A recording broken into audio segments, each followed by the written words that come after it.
Mina bror och systrar, shalom i Jesus namn. Det är jättemycket privilegium för mig att idag jag är här och ska dela Guds ord med dig. I Johannes evangeliet kapitel 3 och vers 16 har det skrivet att så älskade Gud världen att han gav sin enda son för att de som tror på honom inte ska gå under utan ha evigt liv. Det är inte första gången att du hör Guds ord. Jag vet inte hur mycket gång du hörde det Guds ord.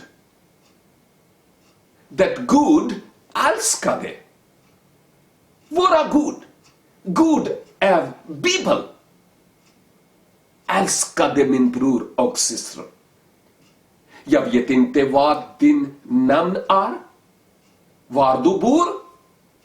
Vad du gör, jag vet inte. Men jag vet att Gud älskar dig.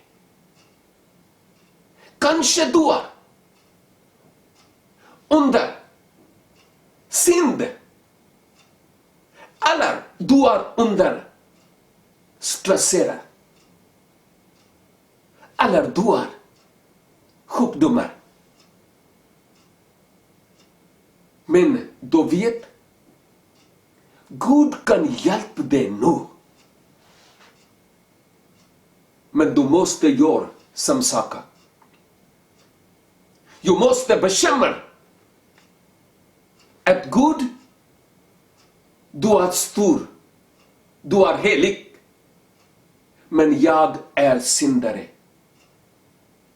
Förlåt mig. Och jag tror att Jesus Kristus är min Herre och frälsare. Jag öppnar min hjärta. Kom och liv i min hjärta. Jag öppnar dörren av mitt liv. Kom och bor här. Och det kan bli en nya dag för dig. Gud kan komma och hjälpa dig.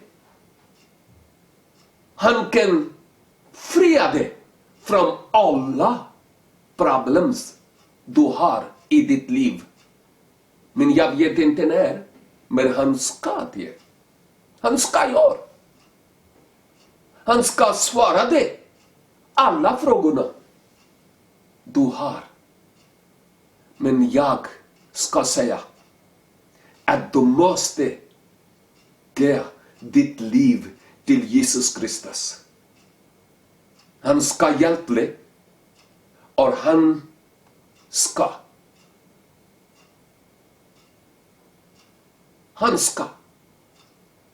acceptera det. Jag vet inte mig, men många år förut. Min mamma var sjuk. Och en kvinna såg att mig. Det varför du inte går till henne och ber i Jesus namn. Det tiden jag var inte kristen. Men jag hörde vad hon såg till mig. Jag gick till min hem. Jag sträckte min händerna på min mamma och ber. Gud, du älskar mig. Du älskar min mamma också. Och du är stor läkare. Ingen är som du. Så kom nu. Sträcka din hand på min mamma Kanske hon ska dö. Efter en dag eller en timme, jag vet inte. Kom, sträcka ditt hand på min mamma. Och fria henne. Och jag ber det tiden i Jesus namn. Kanske 30 år förut. Jag ber för mamma. Jag ber det. Men jag ska säga till dig att när jag såg en man, efter detta man 5 till 7 minuter efter min mamma stod upp från sängen och hon gick till köket och hon bakade mat med min syster. Gud är jättemycket stor Gud. Och han älskar dig. Han ska fria dig. Han kan hjälpa dig. Han kan hålla ditt hand och välsigna dig. Och jag ber att Gud som älskade Herren hjälpte och pratade i drömmar och vision där du kan gav ditt liv till Jesus Kristus.